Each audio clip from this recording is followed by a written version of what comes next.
really don't know how much money and gems people have used on this. Me, I've personally used a lot, but I figured this is a good opportunity to go over of what we should be expecting to get from this event.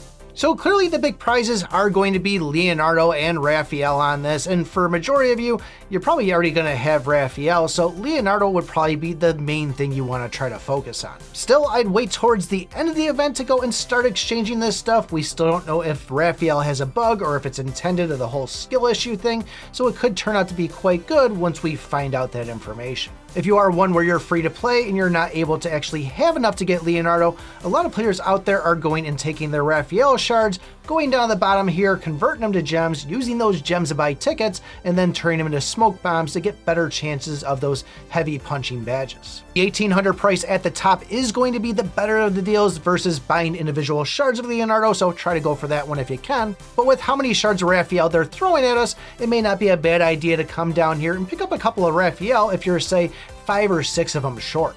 I would say to stay away from the Awaken boxes. Yes, they are nice, but given that all this Ninja Turtle stuff and all the other things we have in here, I don't think this is a good time to try to get those things leveled up. And even the limited collection selection box, I'd say stay away from that. However, the pizza, I would try to at least land one of those.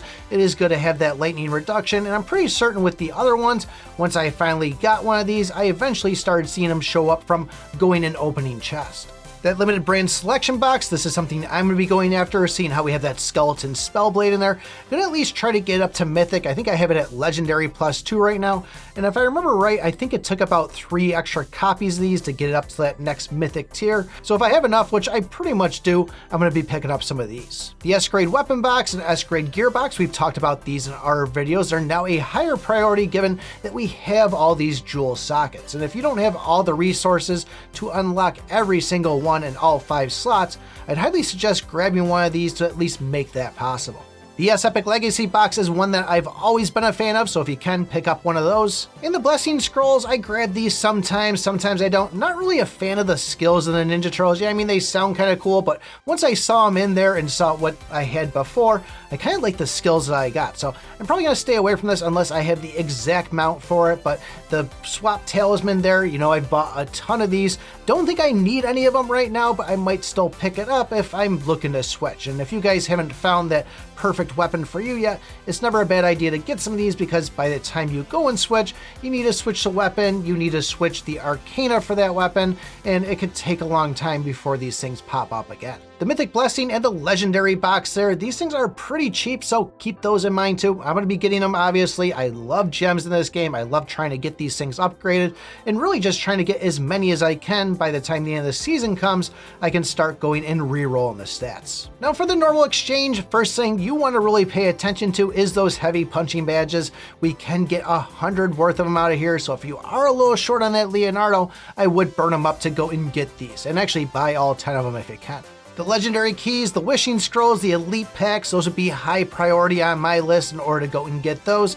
And even that epic legacy box, the non-Sgrade ones, that's another one that I always like to choose. Books are looking a little pricey to me, and once again, these lucky silver coins, they always just seem to be so much in every single one of these events. I really wish they would drop them and make them a little bit cheaper, but that'd be another thing that I'd probably stay away from those just because they seem like it could use a lot of resources. Right now I got a mount event going on. I could come down here and get 2,500 of these horseshoes. May not be a bad option if you are short that amount, but still use it at your own judgment on that. And even the random boxes, like I said, I always stay away from me. They always throw garbage at me. Once you max a hero or even a brand, they will still give duplicates. So I kind of try to stay away from these because they always give me the duplicates. I wouldn't really worry about the mount boxes. Maybe just the legendary one might be the only ones you actually use. I usually do invest these just to kind of go and finally get them to their max plus level, so I don't have to worry about them anymore. But I can't think of a time I've ever really slotted them besides maybe using Laputa. Still, if you're not one where you're dumping tons of amount of money in here, going and getting that legendary one might actually be kind of useful in the fact that you could put some levels behind it and actually put it in your slot. The Meteoric Iron, the Everstones, even the hammers, use those at your own discretion if it's something that you kind of need that stuff. And even the pet eggs, there is the event going around right now. There is a lot more servers all in one, which by the way, they did increase the prizes and increase the range on it. So a little better chances of us getting those golden tickets. Still not 100% happy with it, but at least it's given us a little bit more of an option. Oh, and we also got that 7-day pilgrimage back, which means we might actually be seeing these things a bunch, which we could get in Arcana for $15. So that's something I'm going to continue to buy on. But we also got that daily special. Kind of cool stuff inside here. These tiny little transactions on it are making me just kind of dump money into the game in hopes that, you know, after 2 or 3 times that I've seen these things, I'll be getting something good. I'm really wondering if that Cappy Hot Spring is actually going to be a full-time versus the 7 days on it. So that's what I'm going to dump my first 80 into, and we'll let you know if it's something that's going to stick around. Otherwise, I'm going to ask for a refund. But those would be the things that I would go and buy in the game. I guess let me know what you guys have exchanged already, or if you're waiting until that last final day. And if you want to know if you should be grabbing Leonardo or Raphael, or the reasons why, take a look at this video right here. Thanks for watching, and remember, I pick my butt.